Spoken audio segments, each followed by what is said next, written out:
Mayati Jonyae Farafiati Jonyae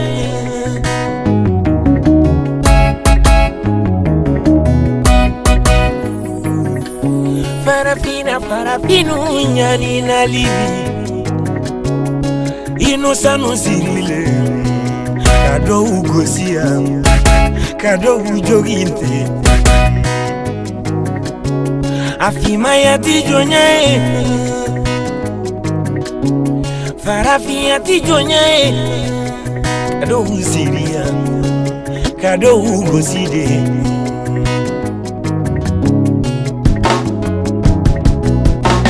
Kado ujagua Kado usiria Kado ugoside Afimayati Jonyae Afonete rouye comme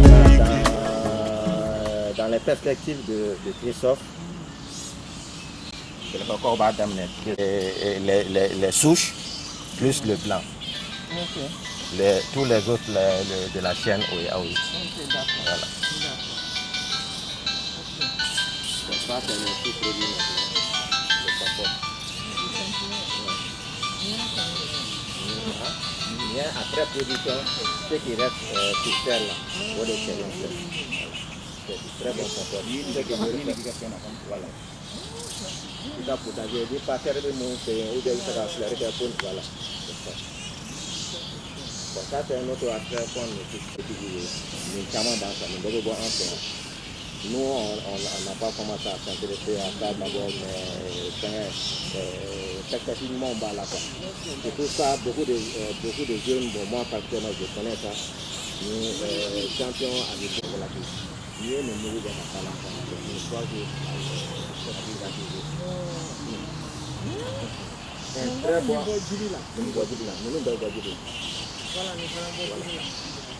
À Europe, il y a une dame qui nous a dit connaît nous c'est-à-dire que vous devez nous à assister. Nous y a assisté à Karaïna de Chardon, on va assister à Moudou. Ça fait que nous sommes après une affaire de dégâts là, nous sommes à tête ça peut donc à la à Tobi, ça dit que na kama. Ça m'a dit une temps ça n'a pas fait. C'est pour nous vraiment difficile.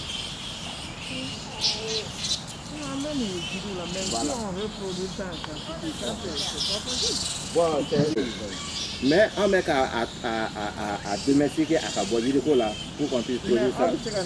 Si on s'intéresse, il y a moyen de le faire. Voilà, c'est ça. Bon, les mots pleins.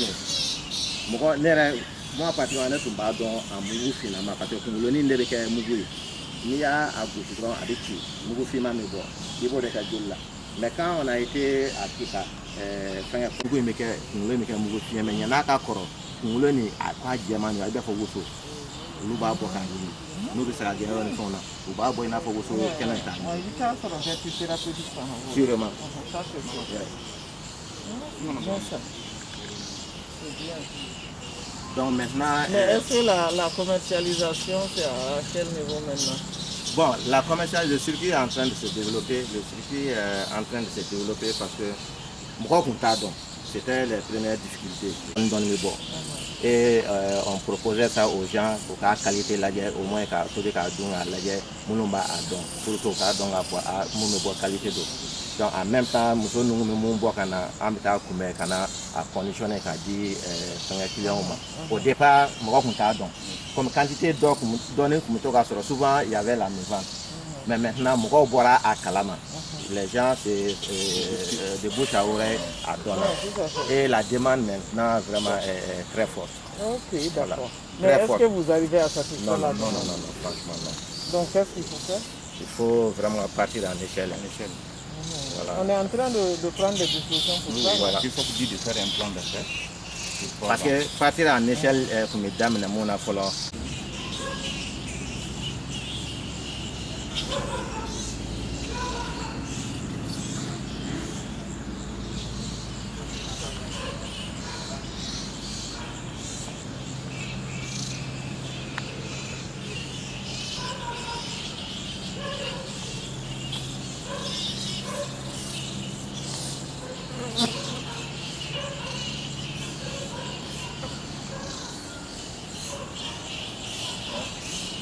nouveau.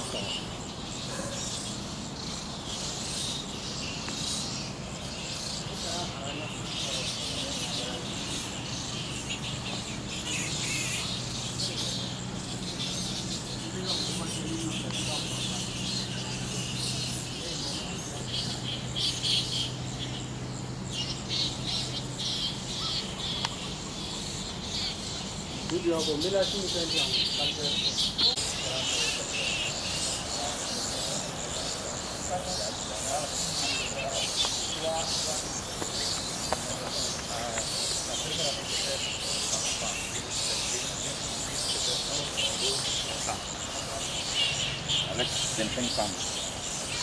Mais cette année, avec 52 kilos, c'était 49 femmes.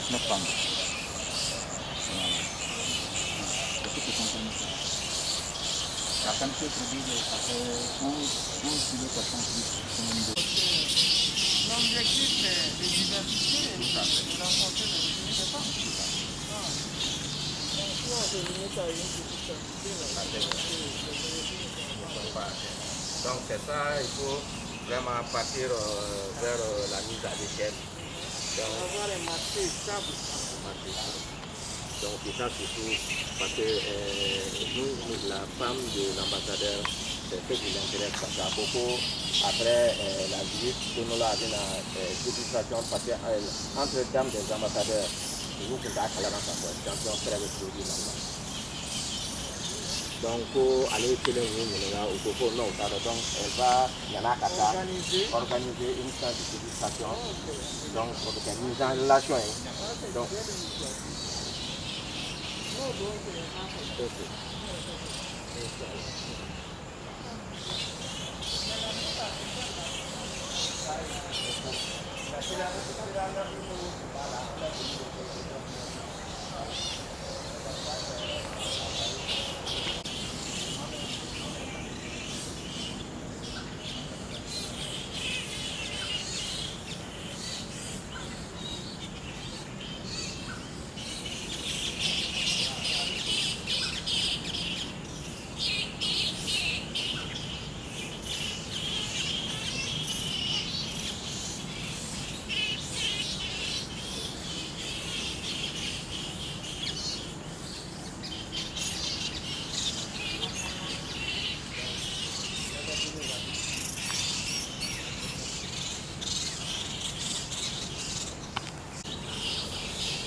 soutenant le projet. J'ai l'habitude de... C'est à Benetton, voilà les représentants de Benetton, ils travaillent avec l'IR.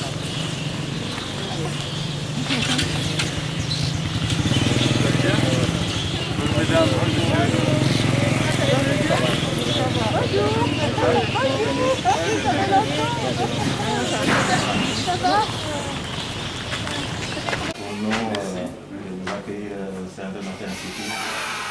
Et là, vous avez le directeur du centre, c'est notre directeur Claude Pinati. Merci beaucoup.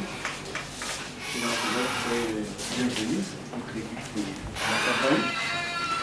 Donc vous avez le docteur Amadou Marie Kouyaté, qui est le directeur du centre régional de recherche agronomique de Chotiba depuis le 7 février 2020. Auparavant, j'étais à Sikasso, où j'ai fait une trentaine d'années au niveau du centre régional de recherche agronomique de Sikasso. Donc, je suis un produit de la Belgique. J'ai fait ma thèse à l'université de Gand de 2001 à 2005. J'ai bénéficié aussi d'une bourse des centres de perfectionnement de la coopération technique belge à l'époque. Donc, au nom de tout le personnel de ces centres et au mien propre, je vous souhaite la bienvenue. Permettez-moi aussi de vous dire que ce centre-là est l'un des 6 centres régionaux de la recherche agronomique du Mali, qui est piloté par l'Institut d'économie rurale.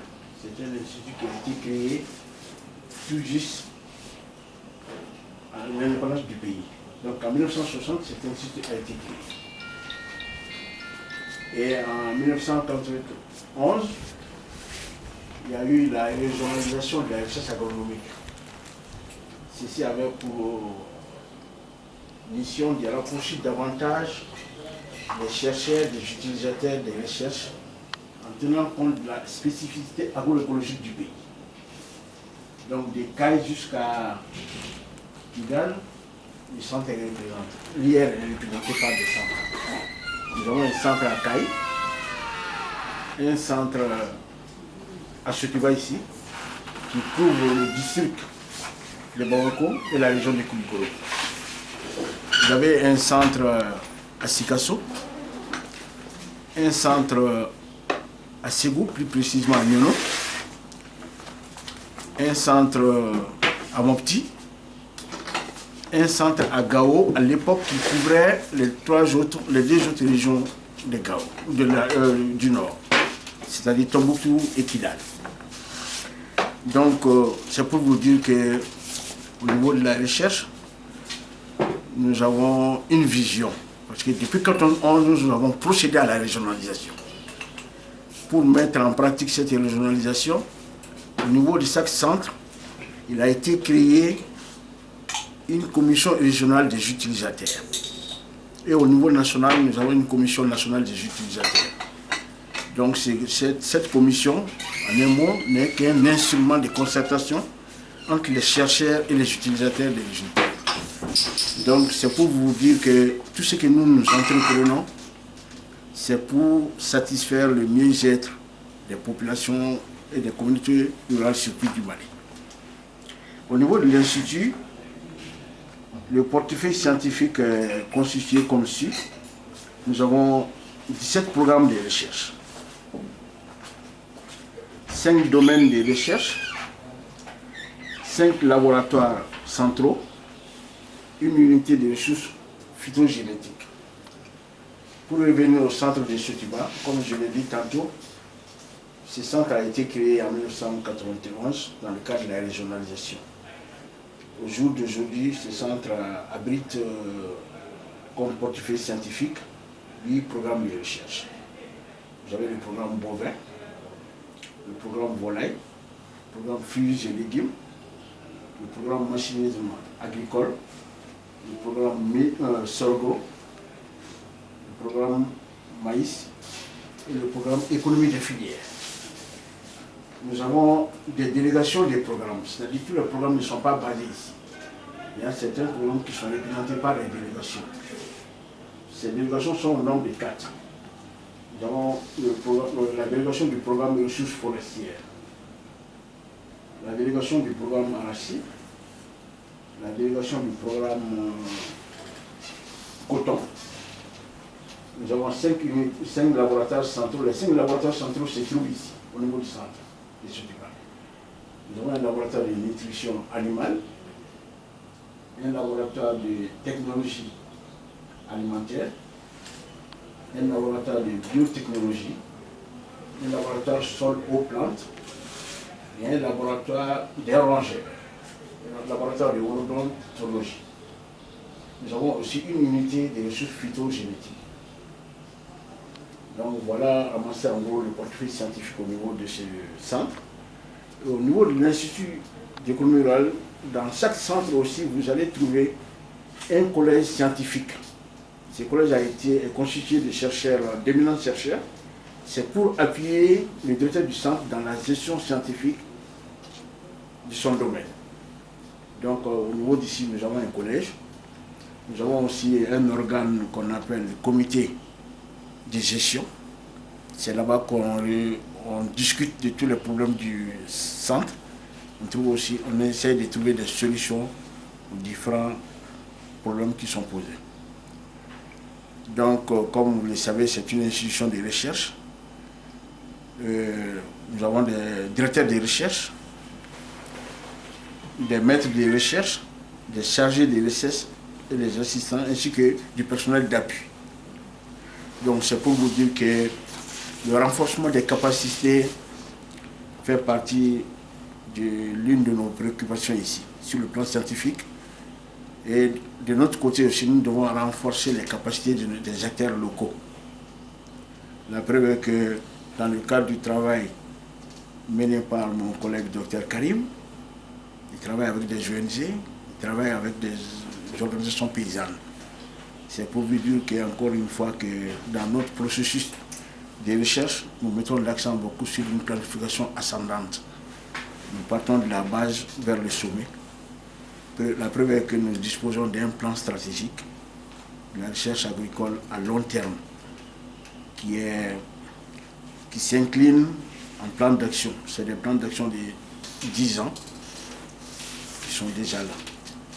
Donc c'est pour vous dire que tout ce que nous entendons ici, c'est pour, comme je l'ai dit tantôt, c'est pour satisfaire les besoins des populations et surtout des communautés locales. Donc, au fait, la vision globale, c'est d'accroître la production et la productivité agricole. Donc, tous les domaines sont ici, que ce soit les espèces chaînes de valeur, les produits du terroir, donc tout est pris en compte ici. Et il y a un autre organe aussi que nous utilisons au niveau de l'Institut d'économie rurale. Ça, c'est le Conseil régional de la recherche et de la vulgarisation agricole. Au niveau de chaque région, ce conseil existe et il est parrainé par le gouverneur des régions. Et ceci, c'est pour résoudre les problèmes spécifiques d'une région donnée. Donc, dans chaque région, vous allez trouver ce conseil. Donc, il y a souvent des demandes qui ne sont pas nationales. C'est spécifique au terroir donné. Donc, en ce moment, le conseil intervient à ce niveau. Il y a des négociations qui sont faites pour prendre en compte les préoccupations des familles paysannes. Au niveau de la recherche agricole, au niveau de notre institution, on peut résumer notre approche à 10 niveaux. Il y a la recherche stratégique et il y a la recherche action. Et autre élément aussi qu'il faut souligner, nous intervenons aussi sur demande. Une association ou bien une communauté peut faire une demande précise. On examine la demande, on négocie avec l'association et la communauté pour voir si c'est réellement un besoin de recherche ou bien un besoin de développement. Si ça nécessite des recherches en ce moment, on établit des contrats. Si c'est le développement, ça revient maintenant aux structures de développement d'agir. Donc, aujourd'hui, comme préoccupation au niveau de ces centres, comme je le disais tantôt, c'est le renforcement des capacités scientifiques. Parce que chez nous, actuellement, il faut que les chercheurs s'améliorent de jour en jour. Donc, nous avons besoin de renforcer leurs capacités à travers les bourses de perfectionnement, des bourses de formation diplômante. Et autre préoccupation au niveau d'ici, c'est la sécurisation de notre domaine. Comme vous avez vu tout de suite, nous sommes actuellement au cœur de Bamako. Autrefois, nous étions considérés comme très loin de Bamako. Mais aujourd'hui, nous sommes au cœur de Bamako. Et l'oxygène pur, on ne peut le trouver si ce n'est pas ici aujourd'hui à Bamako. Donc, c'est un domaine à sauvegarder, à conserver. Donc, ça, c'est une préoccupation aujourd'hui. Il faut conserver ce patrimoine scientifique qui est là.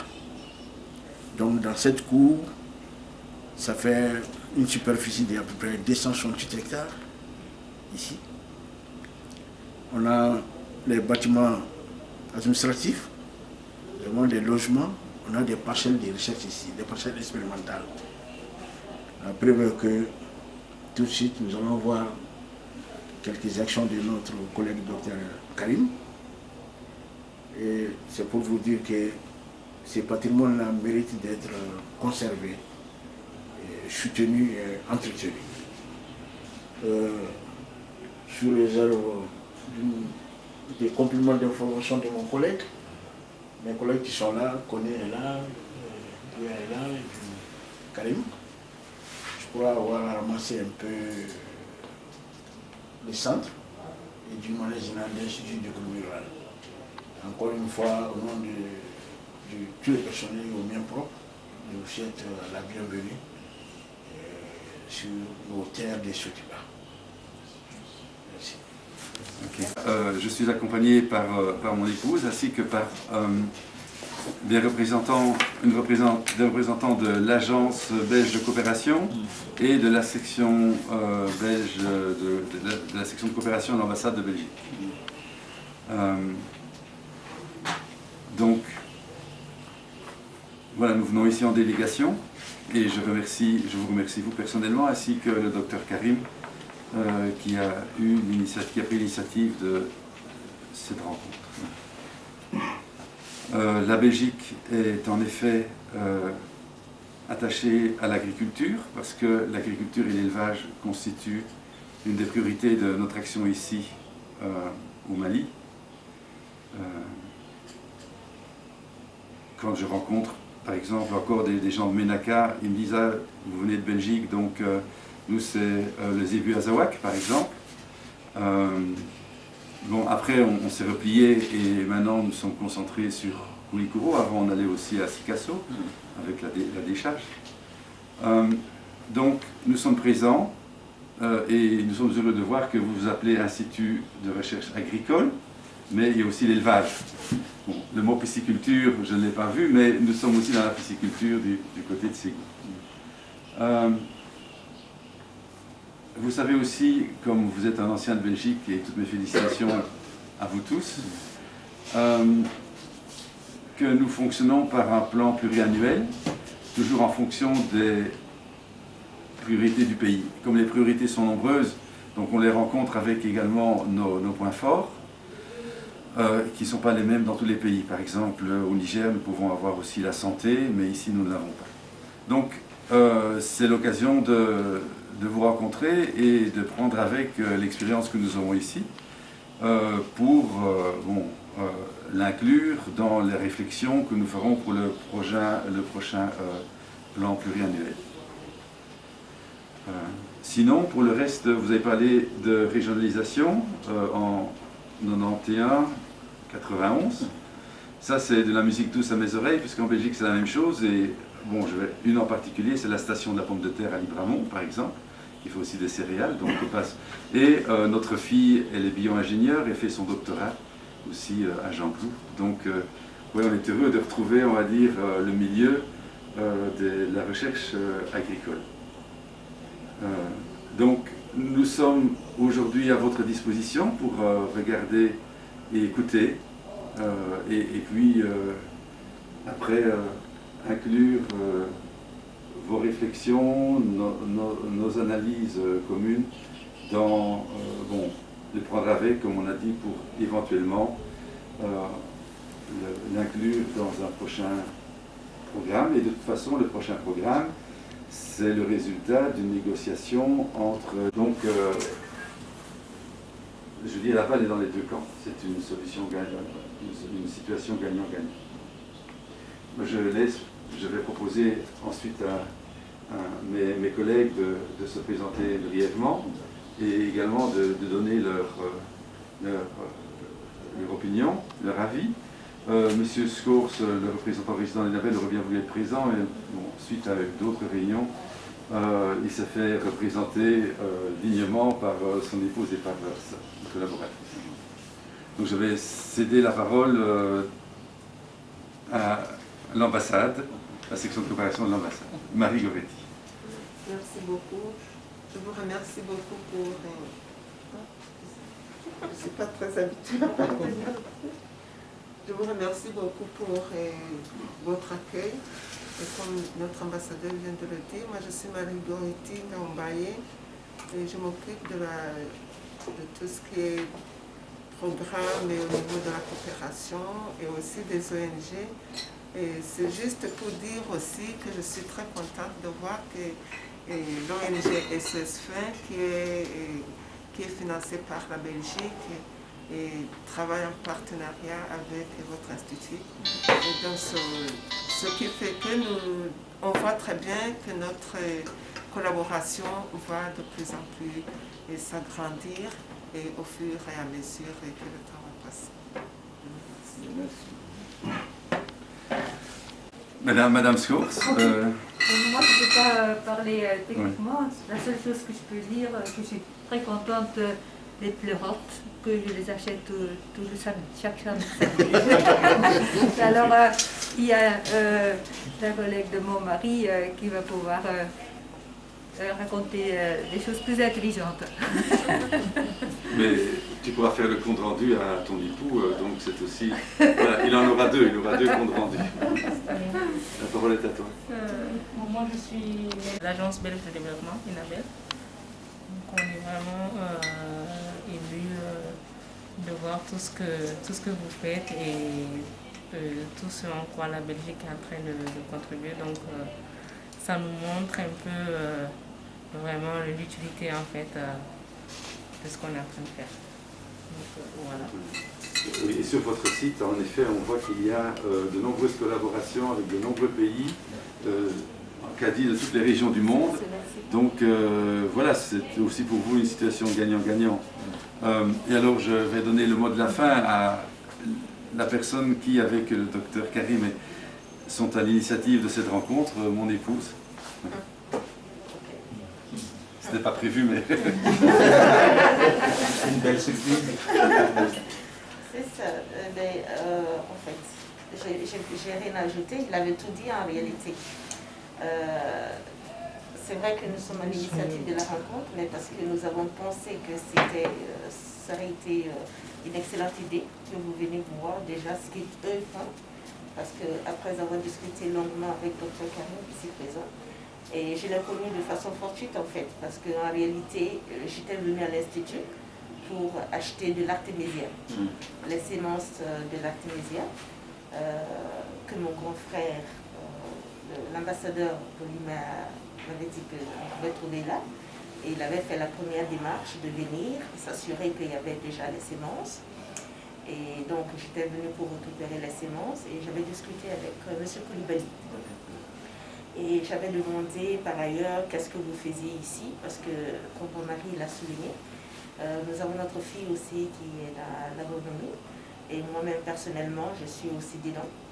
Je ne suis pas experte, je ne peux pas parler scientifiquement, Mais je lui ai dit, c'est une de mes activités, sinon l'activité principale.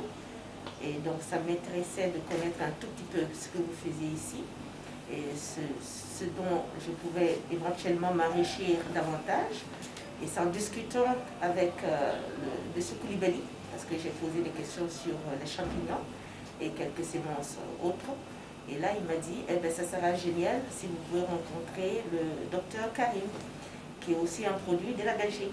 J'ai dit, ah ok, la personne à qui ça va intéresser, c'est pas forcément moi, mais c'est l'ambassadeur. Donc je vais l'inviter chez nous et faire la présentation. Éventuellement, si l'ambassade déjà, ou la Belgique, pas l'ambassade, mais si éventuellement la Belgique déjà soutient un des projets, ce sera le lieu d'en parler et puis éventuellement de voir dans quelle mesure, voilà. Voilà, c'était simplement cette idée-là et j'ai appelé M. Koulibaly qui m'a donné le numéro de M. Dr Dagnon et donc j'ai pris contact et c'est comme ça qu'on l'a invité à la résidence et puis ils ont fait connaissance. Donc vous voyez que ma causerie n'est pas scientifique du tout.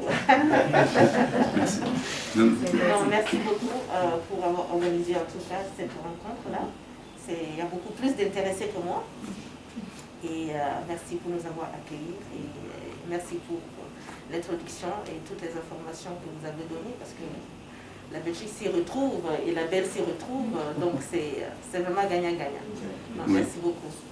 On a découvert un joyau parce que vraiment vous êtes, c'est toute une structure avec de nombreux centres et de nombreuses recherches, de nombreux résultats au profit du Mali, on va dire un joyau méconnu, sauf les spécialistes, mais méconnu. Et voilà, le Mali a bien besoin de toutes les connaissances et comme on ne le répète pas assez, dans toutes mes rencontres, je rencontre un grand nombre de sommités dans toutes les affaires, des gens du Sud qui connaissent le Nord, des gens du Nord qui connaissent le Sud, à la fois politiquement, techniquement. Donc c'est une mine de richesse et le Mali pourrait vraiment décoller quand la paix sera retrouvée.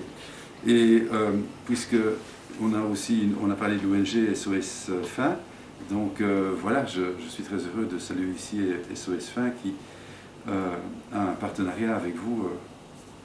Et c'est déjà un bon commencement. Merci beaucoup. Merci beaucoup. Fiatou, la représentante de SOS Faim au Mali. Et on est très heureux d'être quand même ici parce que ce projet est effectivement soutenu par SOS Faim dans le cadre du programme DGD 1721, donc ce financement de la coopération belge. Et comme vous le savez, SOS Faim, c'est une ONG qui travaille avec les producteurs agricoles. Et c'est dans ce cadre que nous avons un partenaire ici que nous soutenons, IECPCD, qui est à Beleco. Et nous les soutenons dans le cadre de la production céréalière et maraîchère, notamment en collaboration avec un accompagnement aux femmes, notamment par rapport à la production maraîchère. Donc nous avons essayé de diversifier le renforcement économique des femmes. Donc c'est dans ce sens que nous avons initié ce projet champignon avec l'organisation, l'Union des sociétés coopératives de Beleco, notamment avec les femmes. Nous avons 3 productrices qui sont même présentes ici et qui sont venues à cette occasion-là. Et donc nous travaillons dans ce cadre, comme la production des champignons demande quand même une expertise, et que l'IR est cette expertise, donc Karim Dagnon, le docteur Dagnon a été sollicité pour apporter un accompagnement technique, un soutien, un renforcement, un appui, un accompagnement à ce projet. Donc il apporte de l'assistance technique, comme la production de champignons, c'est un processus. Donc les femmes font la production, mais Karim fait tout le début du processus. Donc nous sommes en partenariat sur ce pilote.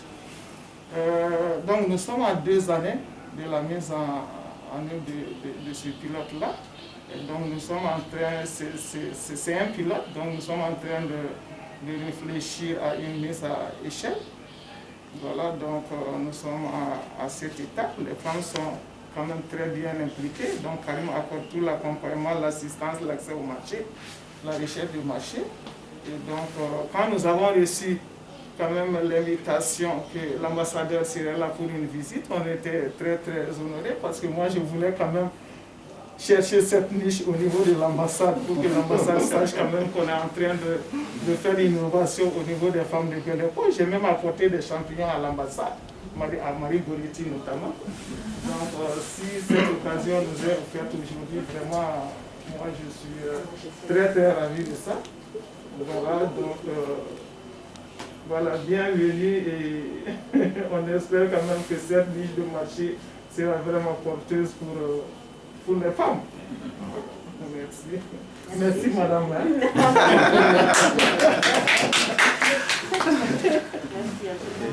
On va continuer avec la docteur de Macolé. Donc je sais influer parce que c'est la Belgique ici. Bien sûr.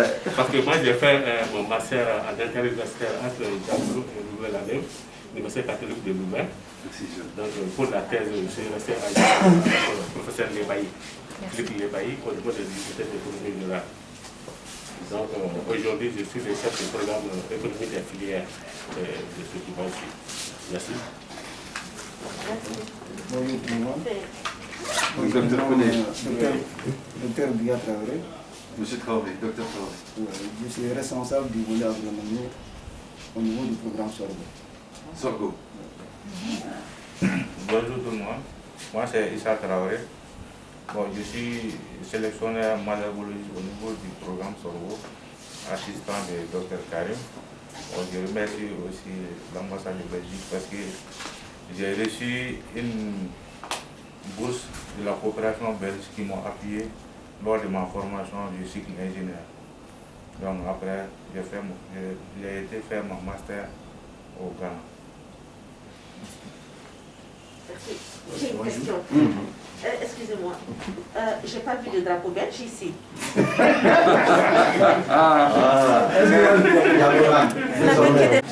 C'était là. C'était là. Comme il y avait eu trop de vent hier. Oui, c'est vrai qu'on devrait, vous pourriez mettre toutes les bannières par où vous êtes passé, ça fait quand même pas mal de pays. Oui. Oui. Ou bien dire, vous pourriez répondre à votre défense, pour votre défense, que la Belgique ne vous a jamais envoyé un petit drapeau, donc... C'est ça la réponse. Bon, excusez-moi.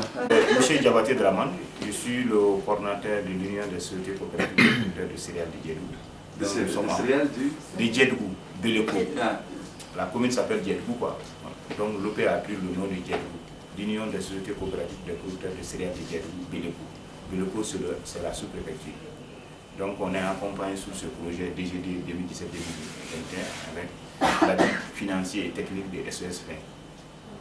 Donc on salue vraiment SES 20 pour cet accompagnement, vraiment qui est salutaire aujourd'hui. Donc je crois vraiment je me présente. Oui, moi je parlais.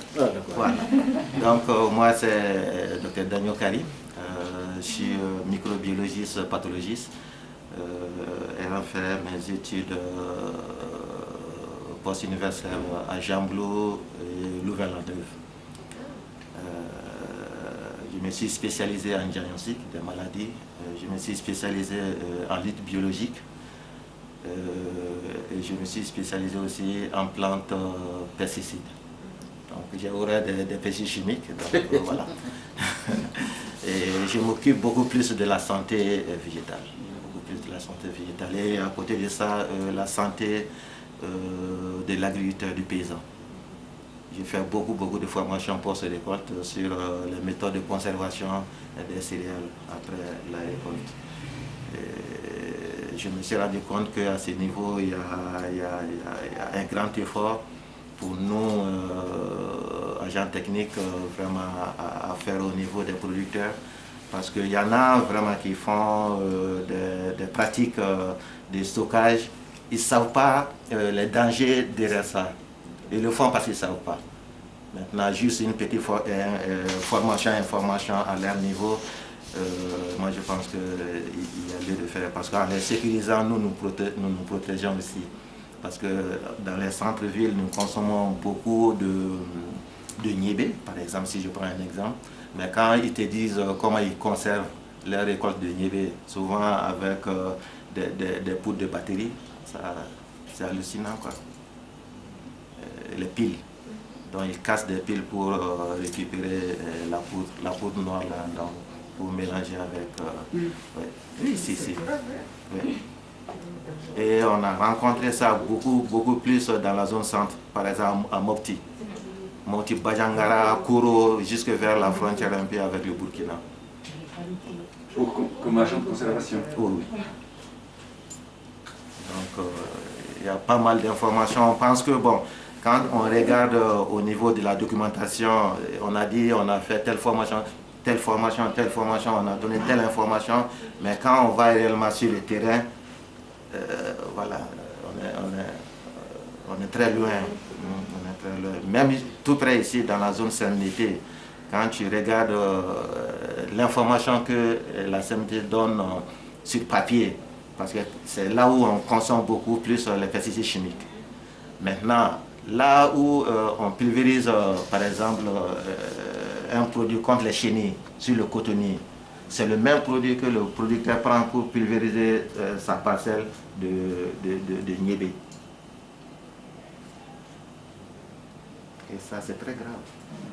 Au Mali, on sait maintenant que depuis une dizaine d'années, sinon une quinzaine d'années, les problèmes de cancer du foie, ça a repris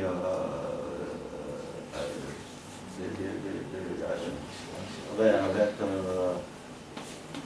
une amplitude inquiétante. Parce que je suis dans la commission nationale One Health et de santé. Dans cette commission, on est entre chercheurs dans le domaine végétal et puis chercheurs dans la santé humaine. Donc on échange. Donc le taux de prévalence maintenant, c'est jusqu'à 15-20%. Ouais. Les risques de cancer au niveau du foie. Et ça, c'est lié non seulement au problème de mycotoxines dans les céréales, et puis au niveau des résidus de pesticides dans les céréales. J'ai une petite par rapport à ce qui a été présenté. Et je suis un peu, enfin non pas un peu, mais je suis très interpellée par vos présentations. Et ma première question, c'est de savoir s'il y a une collaboration avec l'Institut ICRISAT.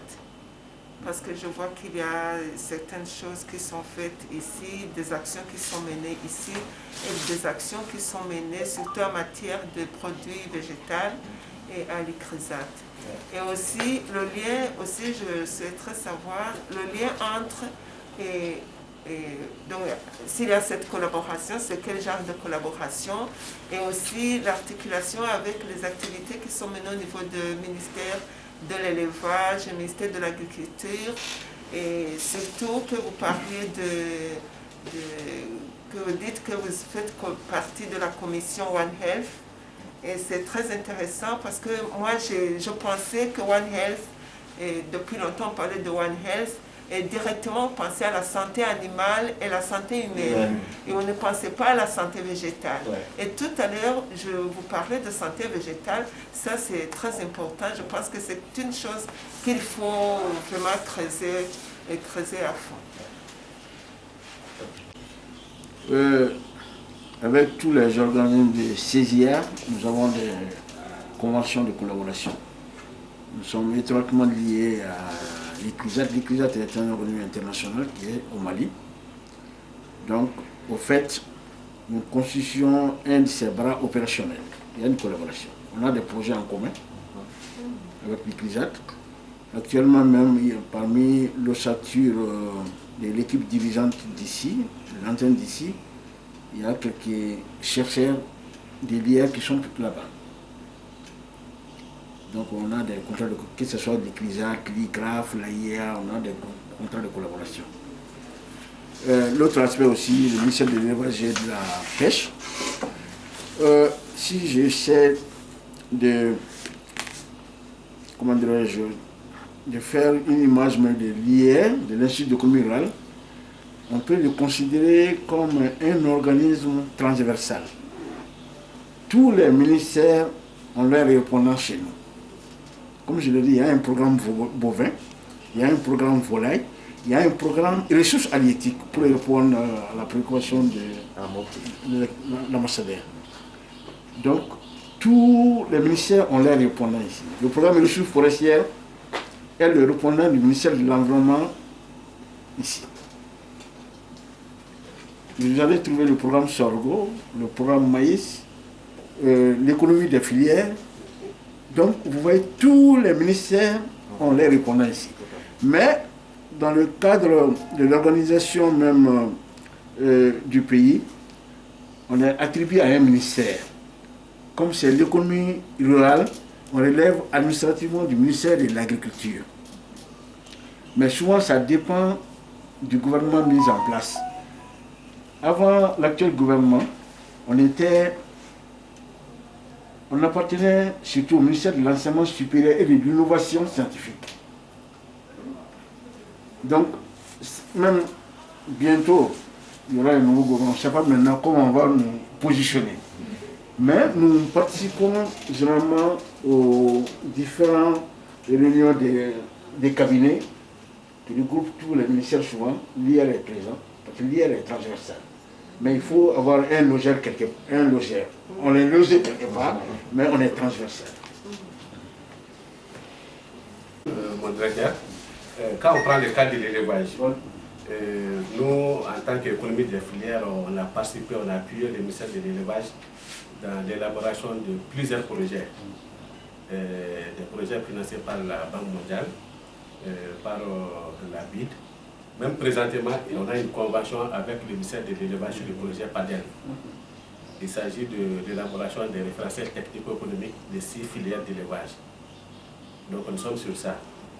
D'ailleurs, même je viens de quitter CAI, dans la région de CAI, par rapport à la collecte de ces informations, des informations sur ces éléments. Donc c'est pour dire qu'effectivement, même au niveau du ministère de l'Agriculture, nous appuyons même le ministère de l'économie et des finances dans la mise en place de l'assurance agricole. Comme il a dit, on est vraiment transversal, on appuie pratiquement tous les départements, même en dehors du développement rural. Voilà un peu quelques éléments que je voulais ajouter pour appuyer un peu le propos du directeur. Donc, pour appuyer ce que le directeur et mon collègue vient de dire, par rapport toujours à la collaboration avec l'IGRISAT, je dirais que c'est une étroite collaboration qui est là. D'ailleurs, chaque année, ici, moi, j'évalue des variétés que le programme Sorgho de l'IGRISAT a développées aux principales maladies de cette culture au Mali. Donc j'ai une parcelle expérimentale ici que j'essaie de produire artificiellement la maladie. Donc chaque année, ils envoient leurs variétés, leurs nouvelles variétés qu'ils veulent mettre à la disposition du producteur. Mais avant, ils veulent s'assurer que c'est des variétés qui ont un bon comportement vis-à-vis des principales contraintes en termes de maladies. Maintenant, l'ICRAF aussi. Donc l'ICRAF, je suis en étroite collaboration avec eux pour évaluer les problèmes phytosanitaires dans les pépinières de jujubier et de tamarini à Samanko là-bas.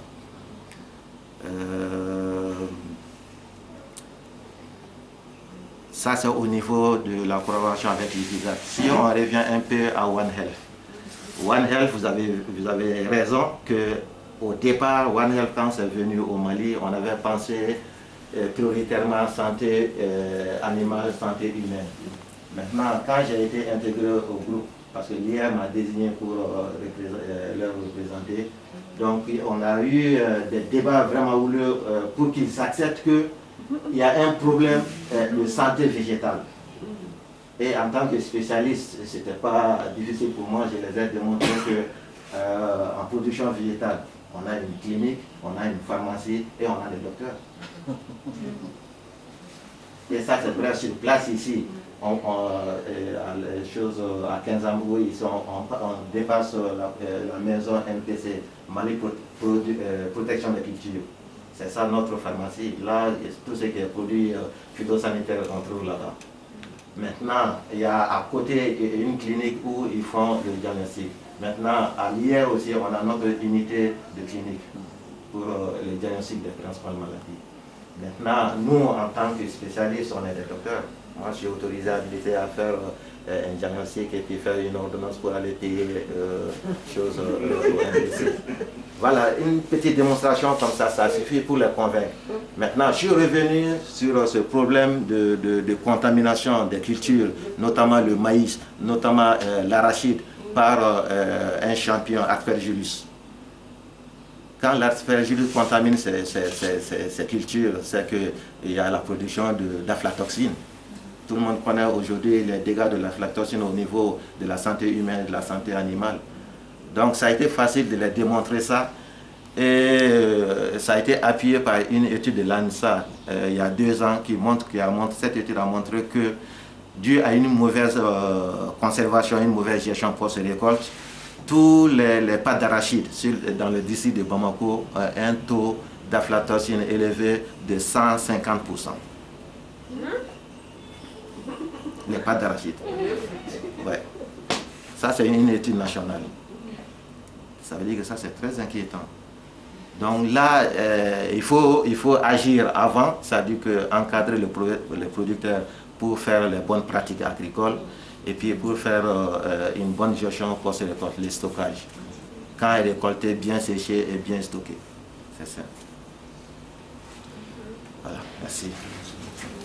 On a tenu à vous offrir quelques produits maison. Les jus que vous voyez, c'est des jus faits à partir de nos produits forestiers non lignés.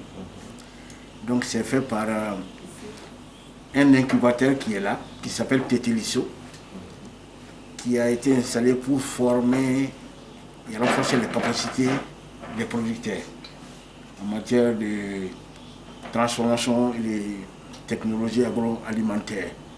Et ceci sur la base des résultats générés par le laboratoire des technologies alimentaires qui est domicilié ici. Donc c'est des produits maison qui sont là. Le CV, c'est le Roni. Ça, c'est le Tamara. C'est Tamara. Ouais, Donc, si je comprends très bien, vous avez toute une chaîne de production, enfin une chaîne alimentaire, donc il y a la production et puis transformation. Non, je vais voir. Il y a le dattier du désert. Jus de Zira. Zira Chaluba. Apa kuma da ta da ba.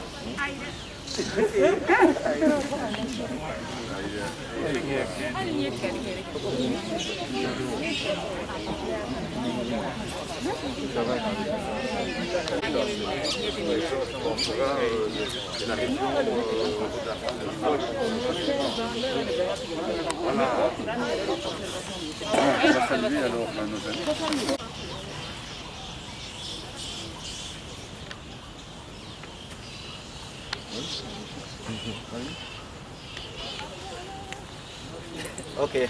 Bonjour. Bonjour. Bienvenue à son Excellence à sa délégation. Merci beaucoup pour votre présence. Et là, vous avez nos chers collègues. Il y a des étudiants et il y a des collègues qui travaillent avec moi ici. Donc il y a des étudiants parmi eux qu'on est en train d'encadrer. Et là, on a nos partenaires, les dames de Beleko. Vous pouvez avancer. Okay.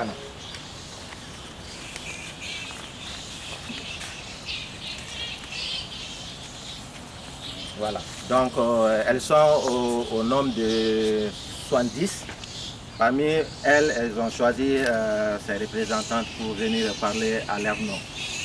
Donc elles sont là. Et on va diriger cette journée ensemble. Parce que moi je vais faire mon discours de mon côté.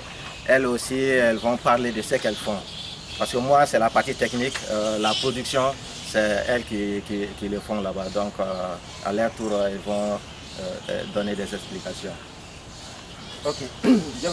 J'ai partagé un peu une fiche d'information qui parle un peu globalement de comment on produit nos champignons. Et le point de départ d'abord, ça c'est la collection. Donc, si je peux faire une brève historique, ça va me faire plaisir. Du programme Sorgho, dont je relève. Et je travaille maintenant avec cette union de Beleco il y a plus d'une quinzaine d'années. Et au départ, on a commencé cette collaboration à travers le transfert des technologies sur les variétés améliorées de sorgho. Et en son temps, ils avaient une contrainte de production liée à une mauvaise herbe qu'on appelle le siliga. Donc à l'IR ici, on avait développé des variétés de sorgho hautement productives et résistantes, sinon tolérantes à l'adventice. Et c'est au cours de ces activités que le soir, en revenant des champs, j'ai vu les dames en train de sortir de la broussaille avec des champignons sur des assiettes. J'ai dit, ah, ça c'est quoi? Ils ont dit, ah, ça tu ne connais pas? Ça c'est un très bon aliment. Quand on arrive à la maison, on va bien nettoyer tout ça. On va faire une très bonne soupe, mais pour le chef de famille. J'ai dit, ah bon? Pourquoi spécialement pour le chef de famille? Ah, il dit, ben, c'est parce que ça donne des forces et on n'en trouve pas beaucoup. Ça, j'ai souligné. On n'en trouve pas beaucoup et ça donne la force. Ça veut dire que ça contient vraiment des fortifiants, même si elles n'ont pas les termes scientifiques pour expliquer, mais elles se sont rendues compte que quand on mange ça, ça répare. Maintenant, j'ai dit pourquoi on n'en trouve pas beaucoup. Elles disent que ah, en son temps, même quand on sortait du village, on pouvait commencer à récolter. Maintenant, il faut faire plusieurs centaines de mètres ou des trucs pour pouvoir en avoir, parce qu'il ne pleut pas beaucoup. Et on recommence à récolter ça uniquement deux mois sur 12. Parce que pendant juste le mois d'août-septembre, c'est le moment de forte humidité en milieu paysan. Donc mois d'août-septembre, c'est fini. Et elles ont ajouté encore, ah, si on pouvait trouver, vous avez trouvé maintenant des variétés hautement productives pour le sorgho, si vous pouvez nous arranger pour trouver aussi un moyen de faire pour qu'on en trouve beaucoup, ça sera génial. Et c'est l'idée de départ qui est partie comme ça. Donc, l'activité n'aurait pas lieu sans l'appui de l'ONG SOS Fin. Parce que quand elles ont remonté ça comme besoin d'activité au niveau des SOS Fin, donc ils ont dit qu'il n'y a pas de souci, on va vous accompagner. Maintenant, pour le départ, il y a 2 ans, SOS a envoyé un expert pour nous épauler ici au Mali. L'expert est venu du jardin botanique de maïs, Dr Jérôme. Donc il est venu ici au Mali, on a fait à peu près 2 semaines, on a parcouru la zone depuis Bougouni, Yanfouela, jusqu'à Kita. Et de passage, je vous informe que peut-être que les dames auront l'occasion de vous le dire, on n'est pas en train de modifier leur habitude alimentaire en faisant cette activité sur les champignons. Non, elles en consomment déjà et elles connaissent déjà. Donc ce n'est pas un nouveau aliment qu'on est en train de les imposer, non, non, non, elles connaissent ça. La preuve en est que dans toutes les régions du Mali, ils connaissent, ils ont leur nom. Quand on est dans la zone de Sikasso, on parle de Fiena. Quand on est dans la zone de Beleco, on parle de Mbourale. Quand on est là dans la zone de Kita, on parle de Hina. Et dans la zone sahélienne de Kolokani, c'est bizarre, mais Kolokani aussi, on a rencontré beaucoup de dames en train de faire cette cueillette. On appelle ça Morelais. Ça veut dire que nationalement, on connaît les champignons. Maintenant, quand l'expert est venu sur, je reviens sur la table, on a fait ce tour ensemble pour collecter, identifier les espèces comestibles sauvages. Et on en a collecté à peu près une trentaine. Ici, on a la liste. Et l'autre travail maintenant, c'est de pouvoir au labo isoler les spores sur un milieu spécial. Donc c'est ce qu'on a fait. Ça c'est les cultures du champion sur le milieu géologique. Ça c'est le plus difficile. Donc parmi les trentaines de champions qu'on a collectés, on a réussi à récupérer les spores d'une quinzaine tout simplement. Donc aujourd'hui, on a pour l'identification sur le potentiel de champions sauvages commerciaux du Mali, il y a une trentaine. Mais dans notre base de données, on a les cultures, les souches d'une quinzaine. Et tout le travail derrière ça, c'est qu'il faut avoir un personnel assez qualifié, un technicien rodé en la matière, pour que chaque 3 mois, on renouvelle le stock. C'est-à-dire qu'on prépare de nouveaux milieux, on fait une série de répliquages pour que le champion reste viable. Si on veut faire ça, une conservation à long terme. Normalement, si on a des dispositifs, par exemple, si on a un frigo à moins 80, là on peut conserver pendant au moins 5 ans, à moins 80, sans qu'il y ait ce renouvellement des souches. Mais à défaut de moins 80, nous, on est en train de conserver ça à 4 degrés. À 4 degrés. Donc là, chaque 3 mois, il faut renouveler. Donc les 15 souches qu'on a, chaque 3 mois, il faut revenir pour les répliquer, pour qu'elles reprennent. Sinon, ça dégénère. Donc ça, c'est d'abord vraiment un travail assidu. Il faut vraiment un personnel permanent pour pouvoir le faire. Donc quand on a les souches, l'étape suivante, c'est de préparer les blancs-mères. Les blancs-mères, on les prépare à partir des céréales. Donc ça, c'est le petit mil. Ça nous sert efficacement à préparer les blancs-mères. Ça veut dire quoi? Comment on fait? On célise ça. On a des dispositifs l'autoclave. On célise le petit mil dans de l'eau pendant 120 minutes. 120 degrés pendant 20 minutes. Et après, on prend des souches ici qu'on incorpore. Et on met en incubation à 20 degrés pendant 1 semaine à 2 semaines. Et ça colonise tout comme ça.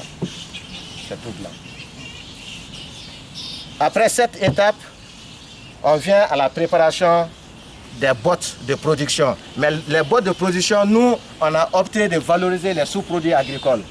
Donc, les rafles de maïs. Donc ça, c'est après avoir battu tout ce qu'on jette presque. Et dans des zones où ils font des tonnes de montagnes de ça, ils brûlent. Et ça, c'est bon, c'est pas bon pour l'environnement parce que ça engendre l'effet de serre. Donc en récupérant ces résidus de récolte, on contribue vraiment à la protection de l'environnement et à tout ce qu'il y a comme gestion écologique des résidus de récolte. Donc nous travaillons avec les rafles de maïs et puis la paille de riz, majoritairement ici. Maintenant, on a eu l'idée, parce que quand on regarde un peu ce qui se passe à côté, on a vu qu'il y en a qui travaillent aussi avec le marc de café. Donc depuis quelques semaines maintenant, on a commencé à récupérer ça au niveau des hôtels. Il n'y a pas une très grande production, mais quand même on a pu avoir à peu près, ça c'est 3-4 kilos comme ça. Donc qu'est-ce qu'on fait? C'est les rafles de maïs et puis la paille de riz qu'on mélange 50-50. Parce qu'on s'est rendu compte que en faisant avec les rafles de maïs seuls, quand ça doit germer au bout de 10 jours, ça peut aller à 15 jours. Ça veut dire que ça contient moins d'énergie. Mais quand on fait seul avec la paille de riz, la germination c'est au bout d'une semaine que les champions commencent à sortir. Mais la différence est que les champions sortis sur les rafles de maïs après 10 jours, c'est plus robuste. Mais pour la paille de riz, c'est un peu effilé. Donc on a dit on va faire 50-50. Quand on a fait 50-50, le résultat était satisfaisant. Donc actuellement on travaille avec ce dosage 50-50. Maintenant, qu'est-ce qu'on fait? On stérilisé dans des barriques, la paille de riz dans les barriques. Quand on stérilisé, maintenant on amène ça dans une chambre bien nettoyée et on étale ça sur du plastique bien propre. Et on commence à incorporer les blancs de semis dans la paille. Après, on a le choix, soit on met dans des boîtes ou on met ça dans des sachets. Donc ici, nous travaillons avec les sachets plastiques. Donc on met le champignon dans les sachets plastiques qu'on met en incubation pendant 2 semaines. Au bout de 2 semaines, si ça marche, c'est ce qu'on trouve. Et ça, c'est les boîtes de semis, des boîtes de production ou boîtes de semis en termes techniques. Et quand on met ça sous terre, normalement, après 1 semaine, 2 semaines, ça commence, les primordiaux commencent à sortir. C'est-à-dire que les carpophores commencent à sortir du sol. Maintenant, nous, on a opté pour la production par gobetage. La production par gobetage, ça veut dire quoi? Parce que normalement, ceux qui connaissent bien la production des champignons comestibles, on les fait sur des étagères, dans des chambres bien aménagées avec l'électricité, avec l'air conditionné, tout ça, pour produire. Maintenant, ici, ça sera difficile pour nous. Parce que nous, au terme, les bénéficiaires de cette technologie, c'est les producteurs, notamment les dames. Donc, il faut qu'on donne une technologie qu'elle peut facilement appliquer. Donc, on a opté pour le gobetage. Et le gobetage, la technologie a été très développée au Rwanda et au Burundi. Là, eux, ils font à l'intérieur. Gobetage, mais à l'intérieur. Toujours, ça veut dire qu'on aura besoin de l'électricité et un peu d'air conditionné. Donc, nous, on attendait ça à l'air libre. Et ça a marché. Et actuellement, c'est ce qu'on est en train de faire comme système de production. Et là, après ça, quand ça germe au bout de 2 semaines, donc ça c'est le produit. Voilà, madame se reconnaît même pas. C'est le mien parce que je le redonne. Voilà, c'est ça. Voilà. Donc, pour la commercialisation, comme c'est des particuliers qui prennent, ils ont conseillé de conditionner ça en 100 grammes, 100 grammes.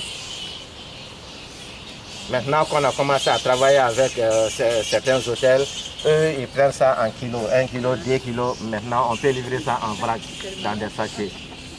Mais pour les différents marchés sur lesquels les dames déposent les produits, c'est conditionné dans des prix de 100 grammes comme ça. Voilà.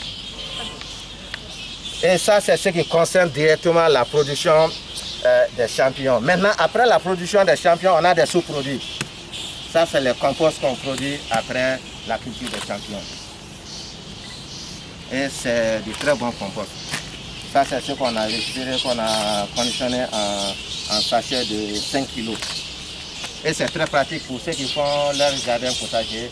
Le potager familial, ça c'est très pratique. Pour ceux qui ont des parterres, c'est vraiment du bon compost. C'est combien ce sachet? Le sachet, bon, les dames, peut-être qu'on n'a pas encore, c'est des échantillons. Elles n'ont pas encore fixé un prix pour ça. Mais on a dit pour exposer. Ça, c'est un autre aspect des champignons qu'on n'a pas encore bien touché ou développé. Ça, c'est l'aspect médicament traditionnel. Les pleuros sont réputés être des médicaments aussi, hein. C'est de bons aliments et c'est des médicaments aussi, les pleuros. Mais ces espèces aussi sont réputées être vraiment de très bons médicaments utilisés en milieu traditionnel. Moi, je me rappelle, l'année dernière, j'ai rencontré une dame à Yorosso, ça c'est le milieu Sénoufo. Elle m'a dit que ce type de champignon, c'est Gonoderma lucidum. Quand la femme vient d'accoucher et qu'elle a des maux de ventre, elle brûle ça directement pour en faire une poudre noire. Après, elle fait une soupe pimentée pour la faire boire. Et du coup, ça résout tous ces problèmes. Là, ceux qui sont là peuvent bien connaître ce champignon, Podaxis pistillaris. Et moi, j'en connais aussi ses vertus parce que quand on était enfant, on jouait au ballon pieds nus.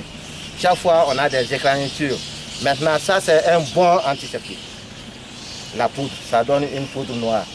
Il suffit d'avoir une plaie, tu appliques, c'est fini. 3 jours, ça cicatrise. Et les grandes brûlures, en cas d'incendie, ça c'est un bon médicament. Maintenant, l'expert qui est venu pour nous aider à faire l'identification des champions sauvages commerciaux du Mali, quand il a vu ça, il a dit, ah, au niveau de leur jardin botanique, il y a un collègue qui est intéressé. Parce que derrière, ils veulent développer une pharmacopée ou quelque chose de ce genre. Donc, normalement, il avait dit qu'il va nous contacter après pour voir si on peut en trouver une grande production ou si nous-mêmes on peut produire pour eux. Voilà, mais ça, c'est un très bon produit. J'ai été surpris lors de la collecte quand on a été à Kita. Et ils nous ont dit que ça, quand c'est jeune, ça a une tête. Voilà. Quand c'est jeune, c'est tout blanc là-dedans. C'est comme de la patate. Et en brousse comme ça, les jeunes au cours des randonnées font la récolte et puis mangent directement. Et c'est très bon. Ça, je ne savais pas. Voilà. Donc, pour la valorisation de ce que nous sommes en train de faire, comme j'ai dit qu'il y a des étudiants parmi nous ici. Donc, il y en a qui sont déjà partis, mais ils ont fait des travaux scientifiques là-dessus. Tout ça, ça concerne leurs travaux sur les champions commerciaux. Voilà. C'est des étudiants des différentes universités. Il y a l'université, l'Institut de Katibougou, il y a l'université de Ségou. Et l'année dernière, il y a un étudiant de l'université Mané Boubari qui est en pharmacie. Donc lui, il est intéressé par ces espèces. Donc il est venu faire un stage là-dessus, comme on est dans une forêt presque menacée, mais il a essayé de cartographier toutes ces espèces ici. Parce que chaque année, tant qu'on coupe par l'arbre, chaque année ça ressort. Donc il a essayé de les fixer, il a fait une cartographie GPS pour pouvoir les localiser. Donc il s'est dit que peut-être au futur, il pourra les exploiter en pharmacopée. Voilà, donc en gros, c'est ce que je voulais dire. Et je veux, avant de donner la parole aux dames, je vais enchaîner par... ça n'a pas quelque chose à voir avec les champions, mais ça a quelque chose à voir avec Dr Dagno. Je vous parlais de mes expertises en protection des végétaux. Donc, par rapport à ça, on a identifié un pathogène, où on a identifié un pathogène qui peut être formulé en bioherbicide pour être utilisé contre la jacinthe d'eau.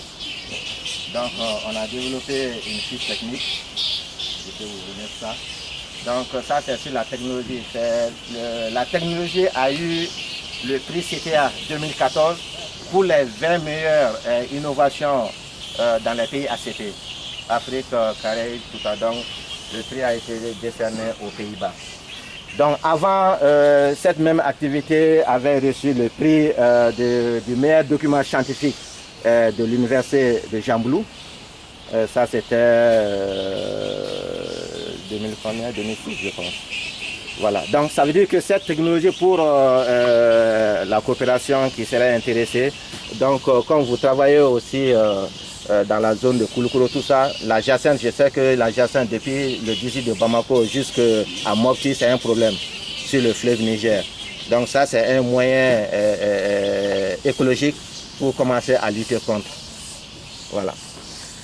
Et aussi, son Excellence avait demandé mon CV pour l'article. Donc ça c'est, je donne ça.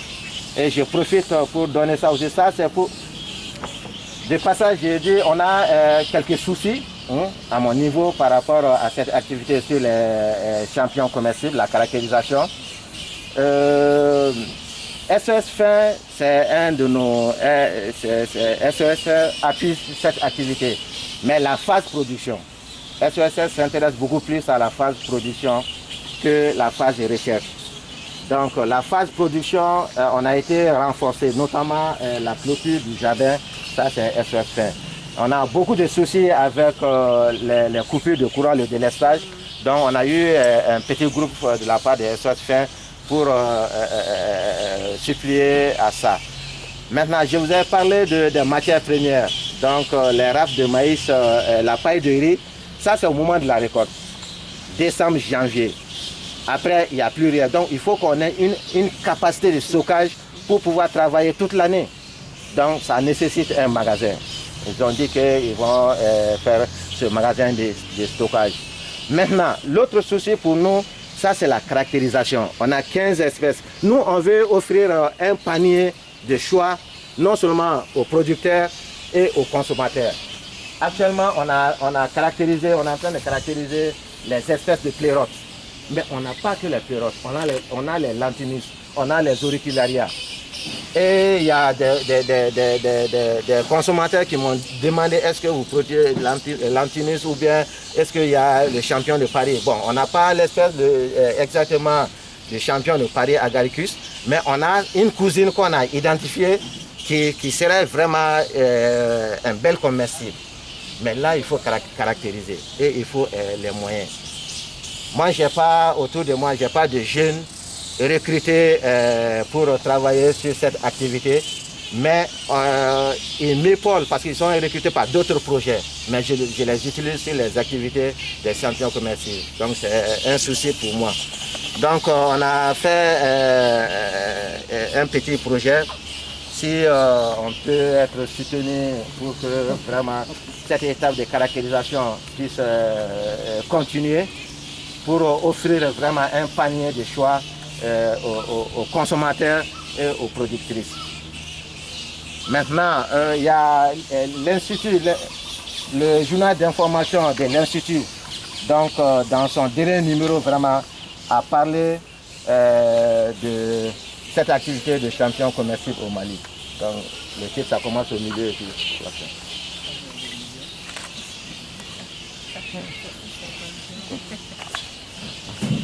Ok, merci.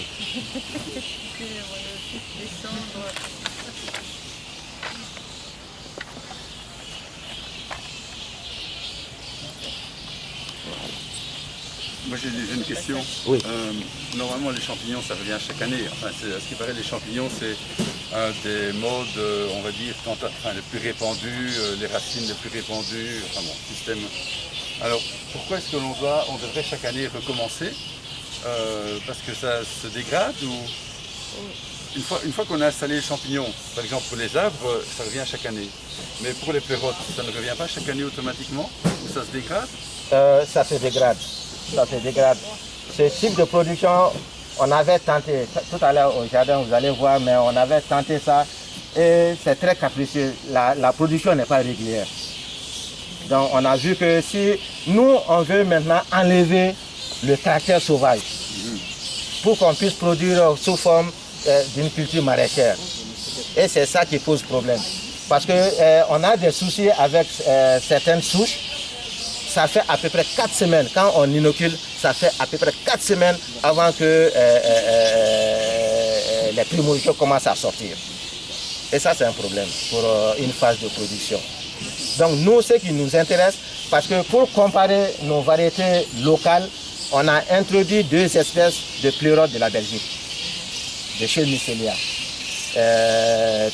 Un pulmonaire et puis un ostritus. Donc on a amené ces 2 qui s'adaptent bien à notre écologie pour comparer. Et ces 2, quand on les met sous terre, à un rythme d'arrosage d'1 ou 2 fois par jour, au bout de 2 semaines, ça germe. Donc c'est l'élément comparatif pour nous. Donc nos sources locales, là, on les compare en termes de rapidité de germination et en termes de potentialité de production comparée à ces 2. Donc c'est 5 ans. Il faut le double de temps, ouais. 4 semaines à la place de 2. Ouais. Et je veux dire au mètre carré, c'est aussi la récolte est moindre. Ouais. Okay. Mais maintenant, il faut enlever ce caractère sauvage pour qu'on puisse commencer à produire de façon vraiment soit artisanale ou industrielle. Même pour réussir une belle culture comme ça, on a été obligé de reprendre la culture 4 fois ou 5 fois pour que ça accepte de démarrer. Voilà. Parce que dans un premier temps, les toutes premières cultures, disons, quand ça commence à spourler, c'est comme si c'est bloqué, mais ça commence à diffuser des substances. Quand on regarde le milieu, on voit la colonie, une toute petite colonie au centre, mais la substance est en train de diffuser dans le milieu. Et ça, c'est pas bon. C'est pas bon. Ça, c'est pas bon. On doit avoir, au lieu que la substance se diffuse, c'est la colonie qui doit aller. Donc, on a été obligé de répliquer plusieurs fois pour enlever ce caractère-là. Une question concernant la production. Oui. Et si vous comparez dès le début l'évolution des productions que vous avez faites, ou bien peut-être c'est la question qui peut être posée aux femmes. Aux femmes. Est-ce que, bon, elles vont répondre tout à l'heure. Ok, donc ça c'est l'aspect technique que je voulais exposer. Maintenant, la phase de production, les dames, on va leur donner la parole pour expliquer ce qu'elles font là-bas à Béleko. Parce que la production à grande échelle, c'est Béleko. Donc on va leur donner la parole. Voilà. Merci Karim pour la grande présentation. On remercie toujours SOS Friends pour faciliter tout ça là. Vraiment, c'est un partenaire clé. Voilà. Quand vous allez checker pour vous. et puis voilà. Moi, je vais à Sénégal.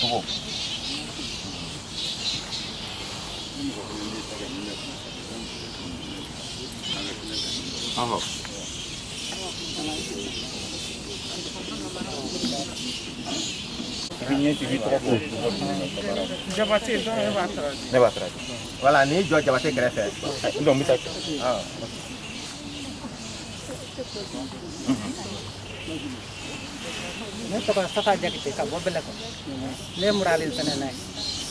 Elle dit qu'elle s'appelle Sata Diakité, elle est productrice de champion. Village c'est la Misirika.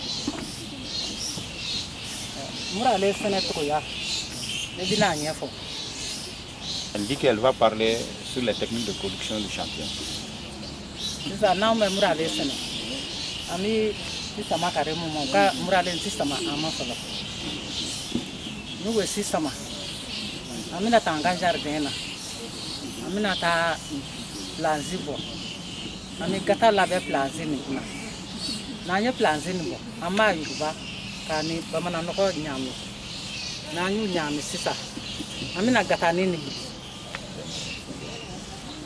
Elle dit que si elle a envie de faire la production de semences, d'abord elle donne l'information à Karim de préparer les semences. Après avoir préparé les semences, donc elle commence d'abord à préparer les planches, les petites parcelles, à faire des petits hangars pour que vraiment, parce qu'avec le champion il demande beaucoup d'humidité. Donc il fait les petits hangars et en même temps il mélange très bien avec le compost. Donc pour préparer bien et pour préparer sa parcelle. Donc après avoir elle prépare très bien ça là. Donc Karim envoie aussi les semences.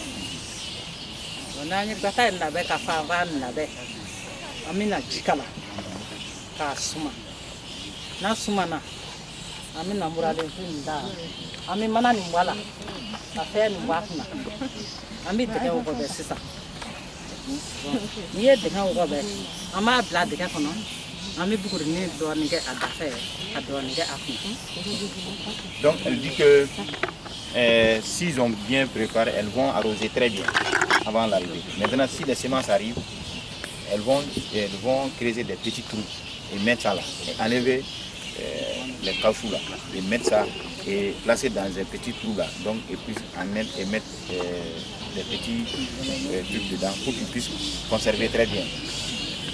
Donc ensuite, ils vont arroser petit à petit. Mais ce n'est pas beaucoup d'eau, beaucoup d'eau n'est pas recommandé. Donc c'est des petites quantités d'eau qu'on fait et pour conserver l'humidité seulement, 2 ou 3 fois dans la journée.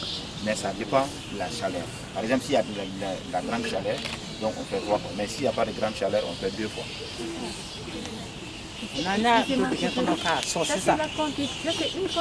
Ouais, ça c'est une quantité seulement. Ça c'est une quantité seulement. Peut-être chaque femme peut avoir 20, 40, ça dépend de la quantité ou la parcelle à demander. Nanya dun parang guna sa tika kuna sa. Ambi aso. Ula ani sokoma. Ni aso ula ni sokoma. Bon. Le sabbat. Il vit à ça, il fallait les d'abord. Donc quand ils vont s'aimer pendant 3 jours, ils vont conserver, ils vont voir. Ça commence à germer pendant le 3e jour.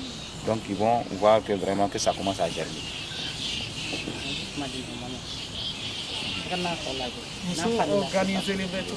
Ok. Au fait, ces dames-là sont organisées en coopérative. Ils sont au nombre de 70 femmes. Mais pour le moment, on a commencé avec 25 femmes pour la première année. Et la deuxième année, c'est 49 femmes. Donc, après avoir organisé ces bonnes dames-là en coopérative, on a recherché un récépissé avec une présidente, un trésorier et tout un conseil d'administration pour gérer. Il y a un comité de gestion aussi qui est là pour gérer les revenus du champion. Mais comme, étant donné que vraiment ce champion est en train de travailler avec vraiment du compost, ils ont dit que pour que pas le revenu, c'est pour la diversification de leurs revenus. Ils ont dit que bon, ce revenu-là, on va, au lieu qu'on leur donne l'argent, ils ont dit non, on va donner l'argent, on va payer des chèvres. Par exemple, moi j'achète des chèvres pour Sata, s'ils arrivent aussi, celle-là aussi, et celle-là aussi, mais c'est une sorte de revolving. Par exemple, si ça peut donner des mâles ou bien des femelles, par exemple, la mâle est conservée chez la propriétaire, mais si c'est une femelle, on donne cette femelle à une autre dame pour qu'ils puissent multiplier. Parce que chez eux, si tu veux vraiment avoir, si par exemple, vous avez une fille qui veut aller au mariage, compte tenu que tu ne peux pas payer une vache qui est très chère, c'est les chèvres là qu'on donne 2 ou 3 chèvres qu'on donne ça à leur fille après avoir fait le mariage. Donc ils sont organisés uniquement sur le champion. Donc tous les revenus qu'ils arrivent à trouver, ils sont en train de placer aussi des petits trucs pour garantir la production. Parce qu'après, Karim, normalement c'est nous qui devons continuer à prendre après la production du blanc, on va continuer sur ces processus d'étape, même sur le marché. Mais c'est pour cela que vraiment SOS Fin nous a mis tous les moyens de les organiser en coopérative, d'avoir un récépissé, avoir un comité avec le renforcement des capacités que Karim est en train de faire par rapport à la production, par rapport à l'accès au marché, par rapport au marketing, par rapport à la qualité. Donc après tout ça là, vraiment, aujourd'hui, quand on avait commencé à 11,4 kg en première année. Mais aujourd'hui, on est à 52 kg. 52 kg vendus. Donc c'est très important. Mais grâce à l'appui de SOS Fin. Parce qu'ils sont là, SOS Fin toujours dit, une des mots-clés de SOS, c'est toujours la diversification des sources de revenus des femmes. Donc il y a là vraiment un slogan de SOS Fin. Donc pour 70 femmes, c'est 50 kilos en gros. Oh oui, 52 kilos. Sur combien de temps? Sur quel laps de temps? Bon. Sur la durée. Par an? 52 kilos par an ou par récolte? Non, par an. Par an? Oui. Parce que c'est vous savez que le champion, quand vous allez produire 1 kg, c'est pas, par exemple, si on dit 1 kg, 1 kg va faire remplir ça. Parce que c'est de petites quantités qui n'ont pas de poids. Donc c'est par an. Donc chaque 6 mois, on évalue. Chaque 6 mois, on évalue. Et vous dites que vous êtes indépendant, mais au début, là, pour coloniser le maïs et les pailles de riz, qui vous fournit la matière première? Non, pour le moment, on dit que c'est l'IS qui est en train de faire. Mais dans l'avenir, donc grâce à l'appui de SOS, on va demander à la SOS de nous recruter un technicien, il y a 2 techniciens, pour nous accompagner à partir de la production de plats. Et que tout le processus, jusqu'à l'accès au marché, que ça soit maîtrisé par l'Union des sociétés coopératives de producteurs de céréales. Donc il faudrait qu'un technicien récolte les spores, oui, tout. Parce qu'on a un frigo là-bas, un congélateur. Quand on va récolter, ils lavent très bien. Quand ils lavent très bien, ils sèchent un peu et mettent ça dans le frigo. Et ensuite, le deuxième jour, on envoie par les cars. Et Karim, via l'intermédiaire de Karim, ils viennent chercher ça et vendent sur le marché. Chaque mardi et chaque vendredi, on fait les envois. Parce que vendredi, c'est pourquoi? Parce que le samedi, c'est le marché. Et le mardi aussi, mercredi, il y a des marchés qui sont en train de développer petit à petit, les mercredis soir aussi. Et quand on prend le petit paquet comme ça, bon, généralement, c'est minimum 1 gramme. 1 gramme? 1 gramme. La production? Oui, la production, 1 gramme. Non, la production finale. La production. Le produit donné. Le rendement, par exemple, si elle a fait 20 bottes comme ça, le premier récolte, elle a récolté 1 kg. Deuxième récolte, elle a fait 1,5 kg avec 20 bottes. 20 bottes, 1 kg. 1 kg. Et il y a 2 récoltes. Et 3 récoltes. Quand on sème, on fait 3 récoltes. 1 kg, 1,5 kg et de nouveau. Et voilà. Au fur et à mesure qu'il prend de l'âge, quand on sème par exemple la première semaine, deuxième semaine, ça arrive à maturité. Et maintenant, quand vous faites la première récolte, ça augmente. C'est 1 kg, 1,5 kg et ça va jusqu'au 3e récolte et c'est fini. Donc il faut encore ressemer encore d'autres bottes. Voilà. Donc c'est comme ça. Un botte peut donner jusqu'à bon, quand vous répartissez 3 kg, voilà. 4 kg, Voilà. 5 kg. De l'espèce que nous sommes en train de produire. Parce que les pleurotes, leur particularité que c'est très appétissant, mais pour le consommateur oui, mais pour le producteur c'est pas rentable en termes de poids de production, parce que ce qu'on perd en poids, peut-être qu'il faut gagner ça au prix. Voilà. Parce que c'est un marché qui est en train de se construire. Hein. Parce qu'auparavant, il y a 2 ans, on ne pensait pas qu'on pouvait produire des frais au Mali. Parce que quand on entend Mali, on dit pays sahéliens, chaud et sec, donc on ne peut pas produire. Alors qu'il y a des espèces bien adaptées à cette écologie. Donc on est en train de démontrer que c'est bien possible. Donc on est en train de fidéliser vraiment. Bon, on est dans le système bio. Eux, ils ne veulent pas dire clients, on dit partenaires. Donc on est en train de fidéliser des partenaires. Et là maintenant, parce qu'au départ, pour le prix, on avait dit la botte, le pot voilà, le pot comme ça de 100 grammes, c'était à 500 francs. Maintenant, on a discuté, on a démarré avec ça, on a discuté avec les gestionnaires des marchés bio de Bamako, M. Tebeli. Donc après, ils sont venus visiter le circuit de production. Ils ont vu que vraiment il y a beaucoup de travail à fournir avant d'arriver là. Donc ils ont dit on peut mesurer ça à 650.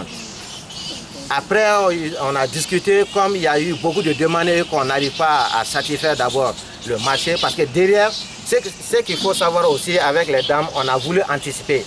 Parce que dès qu'on les a formées, on a dit on va mettre directement au marché. Et il y a eu des fois où elles-mêmes, elles ont dit non, ce qu'on est en train de produire, on veut manger ça d'abord avant qu'on en... Ça, elles n'ont pas dit.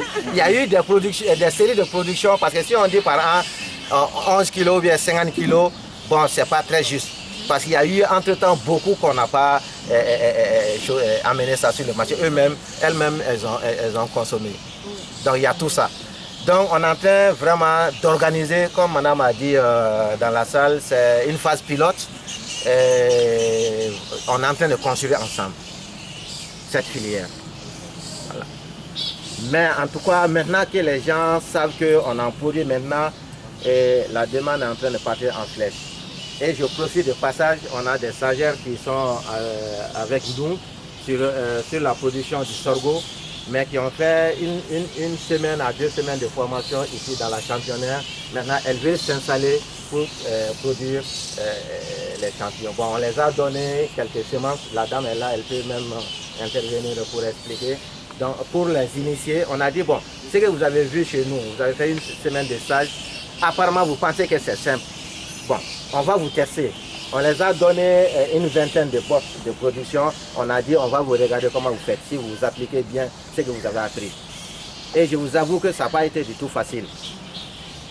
Elles ont un diplôme. Bon, quant à nos belles-sœurs, à nos sœurs, bon, elles apprennent comme ça dans le tas. C'est vrai qu'on est en train de fournir de gros efforts pour les accompagner, mais pour un départ, l'USCPCD est aujourd'hui reconnu comme leader dans tout ce qui est céréales, tout ce qui est culture maraîchère.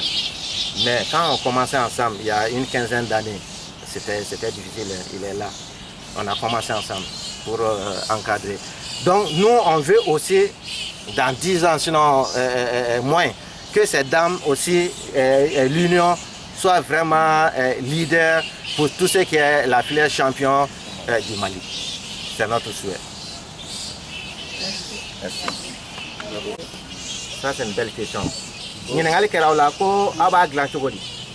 Fereta ta dunta yere. Murale ni ala ambe akena jie ka duntola.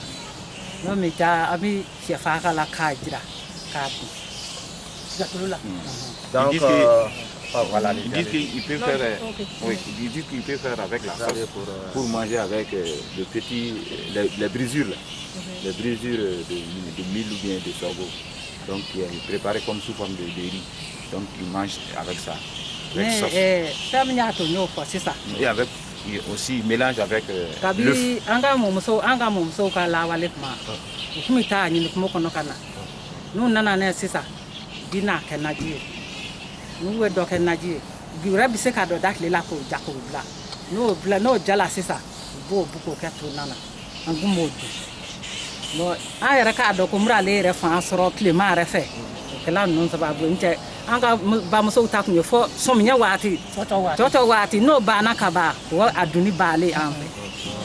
Ils disent qu'auparavant, ils avaient les grandes-mères qui ramassaient. C'était pendant la période hivernale. Ils faisaient ça. 2 mois seulement. Donc ils venaient avec le frais et ils venaient sécher aussi. Quand ils sèchent, ils mettent ça, ils poudrent pour faire du poudre et mettre ça dans les sauces. Donc l'autre là aussi pour manger. Mais maintenant, grâce à l'appui de SOS Fin, qui savent que vraiment maintenant pendant la période chaude, qu'on peut faire du champion à n'importe quel moment. Donc c'est salutaire, parce que déjà ça a diversifié leurs revenus. Donc ils sachent qu'en réalité, il y a quelque chose qui est là. Donc il y a un engouement, c'est pour cela qu'ils sont même organisés autour de ça. Donc vraiment, parce qu'auparavant ils ne faisaient pas ça. C'est période hivernale ils faisaient, mais période sèche, maintenant ils font toute l'année. Mais la seule difficulté pendant le mois de mai seulement, qu'il y a grande chaleur, la quantité diminue. Ah oui. Voilà, c'est ça qui est vraiment le problème. Donc la dernière étape, la vie du jardin. Les gens sont debout. C'est la misère. Murale, anga murale do, c'est ça ngoche. Nga ayala mako kurai, o kokura amble. Nuja murale, mom so mi yirba nu wana mu ne kuma kono. O bile, o jenine nokode. Ni kutika lo sela. Murale ngumi falo. Mom so kuma bu. Kana kanga suro fana nauna. Ani klero fana nauna. Nakala nana, timinyam nyeke nana ba go shies suko tobile nana. Ils disent que vraiment quand tu prépares le champion séché là, vraiment c'est comme du poulet que vous avez mangé, que c'est très important. Donc il avait narraté comme la dame aussi a narraté, donc il dit que c'est auparavant. Mais maintenant qu'ils ne savent pas que vraiment c'est une innovation de l'appui de SOS Fin, vraiment aujourd'hui qui savent qu'en réalité en période sèche, il peut produire à n'importe quel moment. Ara kasika doko murale re biseka bokle mafe ye karemu nunga kala we kala mingangu tiena anya na fa sarala parce que anya doko murale tiena abiseka la nakle mafe. Ils disent que vraiment grâce à l'appui du renforcement des capacités de l'IR en partenariat avec SOS, vraiment ils ont beaucoup maîtrisé les techniques de production. Mais jusqu'à présent, ils veulent aller vraiment de l'avant pour renforcer davantage sur la production, la qualité, le marketing, pour qu'ils puissent aller de l'avant pour la production du champion. En tout cas, un tout grand merci. Merci. Un grand merci à tout le monde. Et bonne continuation et plein de succès dans la gestion de la filière. Ali bi angeli mako be kala la murale ni selen tukuya akala ali kala to go nyuma am bako ko.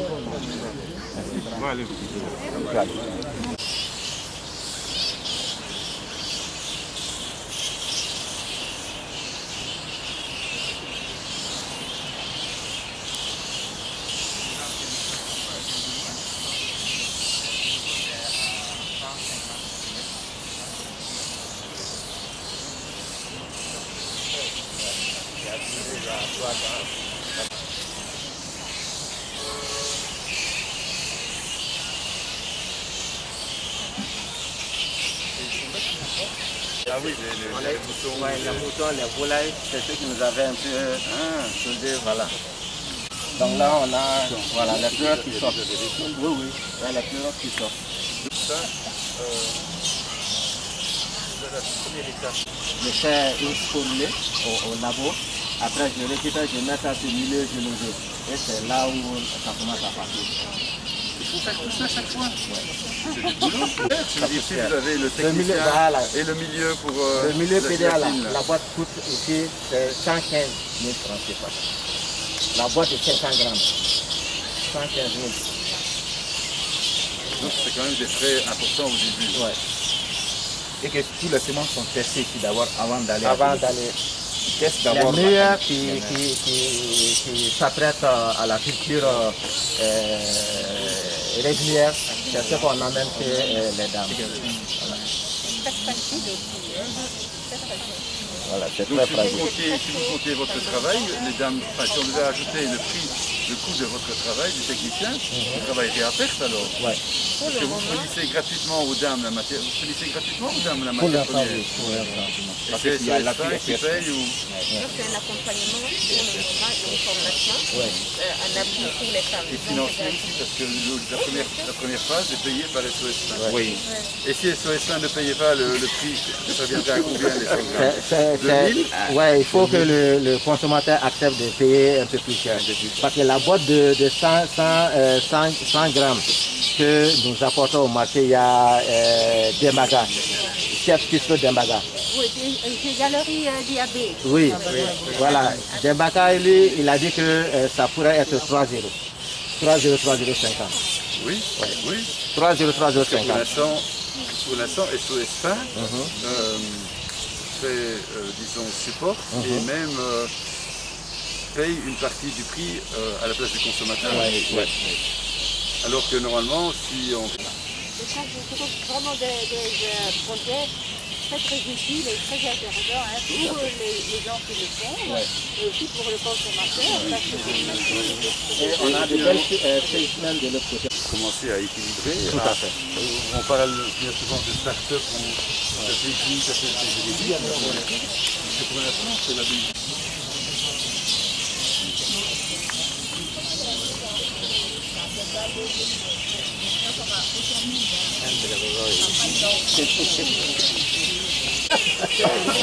Non, non. C'est vous qui faites la commercialisation. Vous pouvez évaluer le défilé. Parce que pour l'instant, c'est bien de le faire, mais on habitue le consommateur à de 3 ans. Comme c'est une innovation. Les gens ne connaissent pas d'abord. Il faut aller jusqu'à ça. Donc, au moment de 12 ans, les gens vont maîtriser. Donc maintenant, le prix réel, on va les éduquer par rapport à... Comme il l'a dit, on est en train d'habituer le consommateur à un faux prix. Il va falloir, par exemple, donc, il faut bien évaluer les coûts et fixer les prix en fonction de ça. Non, c'est la Belgique qui paye... Non, mais les consommateurs qui achètent ici, c'est des gens qui ont de l'argent. Parce que c'est sur les marchés, bien souvent pour les étrangers ou les expatriés. Ou même pour les Maliens qui ont de l'argent. Mais il faut payer le vrai coût. Et en plus, vous retrouvez... Bon, apparemment, on va commencer à... Moi, j'achète à 1250, je n'achète pas. Moi, je suis le... Oui, mais le souci de qui prend l'argent, c'est le dernier, c'est le marchand qui a son étal qui fait le bénéfice. Et les dames, elles récupèrent combien? 100 francs sur les 100 grammes, le pot de 100 grammes. Il y a combien qui vont aux dames? Il y a 250 francs. 250, oui, mais il y a 0 qui va à vous, qui va ici, à la première phase, où il y a tout ce travail du technicien. Il y a 0 pour le moment avec l'accompagnement. Mais maintenant, normalement, avec l'élaboration du plan d'affaires, on va faire une grande marketing, une grande promotion pour que le consommateur paye le prix. C'est que le prix c'est excellent. Voilà. Il faudra bien expliquer alors que les 650 du début, c'était promo, lancement, on est en train d'expliquer par rapport à ça. Maintenant, il y a des gens qui paient aussi à 1250. Il n'y a pas de prix pour le moment. Car on nous a expliqué ça. Vous vendez à 600, moi j'étais à 1250. Il faut vendre à 1250. Non, en fait, elle dit aussi que c'est important et que ça commence, mais que c'est encore tout en oui. Et là, elle fait beaucoup d'explications. Alors, avec le retour, moi, je suis arrivée. C'est comme ça que ça marche. En tout cas, donc les dames, elles doivent en plus investir dans le matériel pour protéger du soleil et venir 2 fois par jour arroser. C'est beaucoup de travail. Et si possible, en dessous des arbres pour déjà être à l'ombre.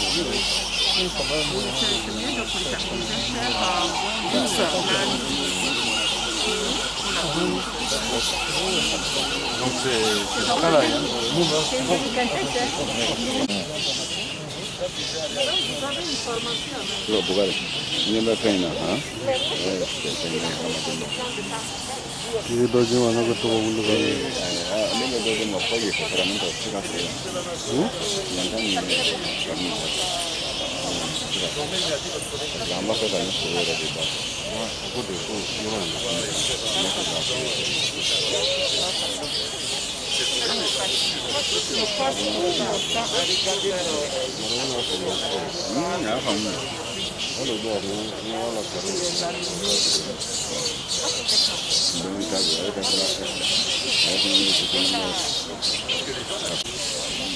Le séjour n'a pas été prévisé.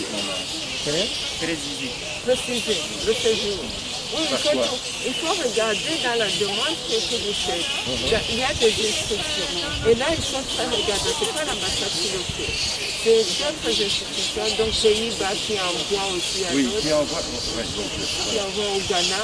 Et puis, bon, mais déjà dès le départ, aux Pays-Bas, ils regardent tout. Parce qu'il y a toute une liste de documents qui devraient fournir. On regarde tous les documents, on regarde tous les renseignements. Après, c'est que j'ai pas là.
Oui, vous n'avez pas pu déterminer le prix de ça. Vous avez déterminé le prix de ça.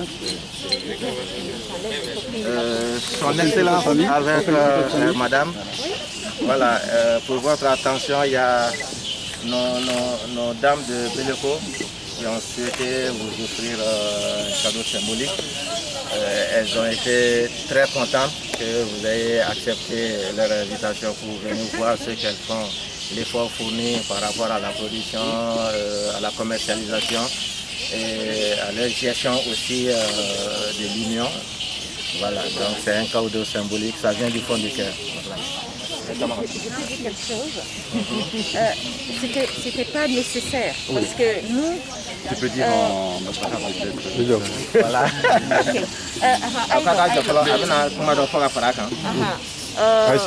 Bon, il y a Bambaraka Magé, mais je vais essayer.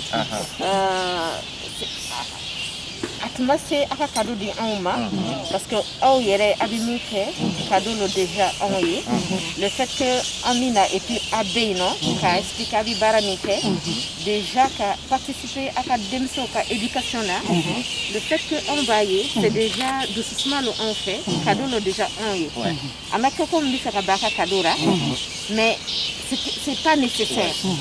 Est-ce que Nia pour moi aka cadeau ni garder aéré à doucement na tien abitia donc kay kamene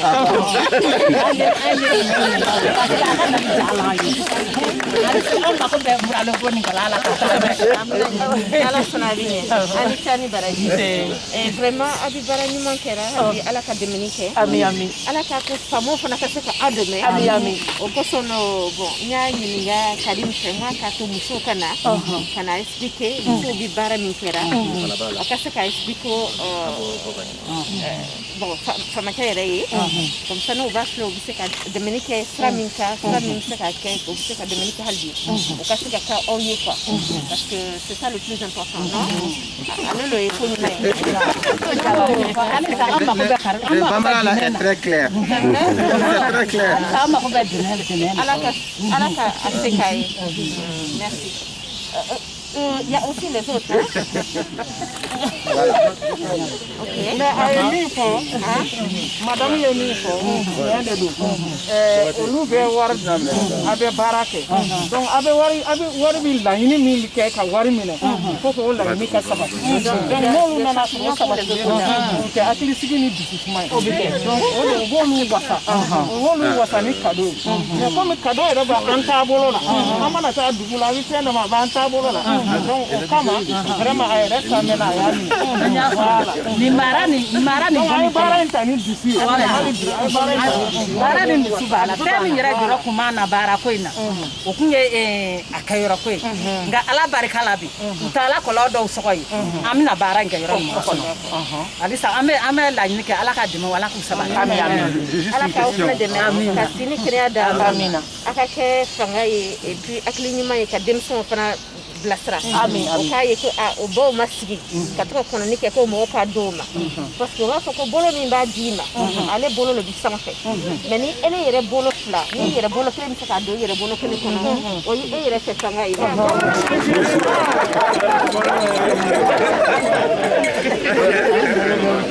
je leur dis que c'était pas nécessaire bon je traduis pour ceux qui ne comprennent pas mais alors je disais que c'était pas nécessaire de nous donner des cadeaux parce que le fait qu'eux nous reçoivent, c'est déjà le cadeau pour nous, qui nous donnent de leur temps, qui disposent de leur temps, ils nous expliquent ce qu'ils font. Ça nous fait plaisir. Ça fait vraiment très plaisir à nous, enfin, dans nos esprits, et que ce n'était pas nécessaire de nous offrir les cadeaux. Et donc voilà. Donc on les félicite aussi, les dames, pour leur bravoure et leur engagement à participer à l'économie et surtout à l'éducation des enfants. Parce que le fait que les mamans ne sont pas assises à attendre que c'est le papa qui fasse tout, ou que les gens viennent leur donner, ils se battent d'eux-mêmes. Ils demandent juste un accompagnement pour mieux s'occuper d'elles-mêmes, pour mieux prendre soin d'elles-mêmes et de leur famille. Ça, c'est une fierté et c'est vraiment quelque chose de magnifique. C'est ce que j'ai dit en Bambara. Poser une question. Non, oui, d'abord, un tout grand merci. Et c'est exactement ce que j'ai entendu des dames et des mamans maliennes. Elles ne sont pas assises au bord de la route et elles veulent travailler. Et dit, si on reçoit de l'argent, c'est pour le faire fructifier, c'est pour commencer un commerce, c'est pour commencer un commerce ou une production. Alors, comme tu as parlé des maris, pendant que les mamans travaillent, que font les papas? Voilà. Ils contribuent à leur manière. Elle va traduire. Ok.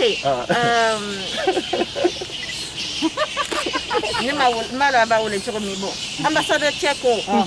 que c'est ce qu'il que ayo le mechama malien musu dara oti feka delike oti feka sigi ko kana wardoma mobi feka obi demefe ko kaseka barake ko yere bono yelema donc ono yi nafaye au fana fait voilà mais maintenant à Clara ni question yi que pendant que bamso bi barakera fawo bimi ko fawo bimi ko chobe ka munga aw fana aw be ka barake ko chobe ka dimenke aw fe ka do eso lobi daga sno ko aw ka ke kana duma o be fana be ka do ke o fana be baraka ko do ni ke biko ko Sidi do bigabo do bitaria Kenyo do bito How can I collect How can I woyoke Ibalengere siri samali kanake Ibalengere gosito samali kanake Ibishingi do de ferela samali kanake Ibalengere ferela samali kanake Ibishingi do de ferela Ibijenyo do de ferela Ibibare do de ferela Ibishingi do de ferela Ibiteri do de ferela Terike kaka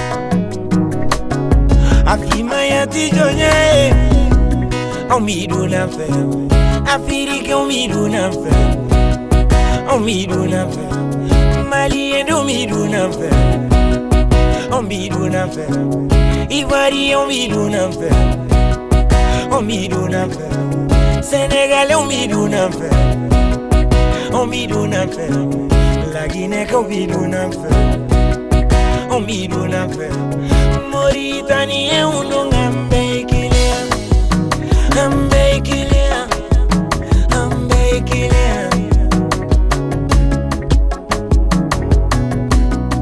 Omidu na fe Ebene no omidu na fe Omidu na fe Ghanaian omidu na fe Omidu na fe Agabon omidu na fe Omidu na fe Ekongola omidu na fe Omidu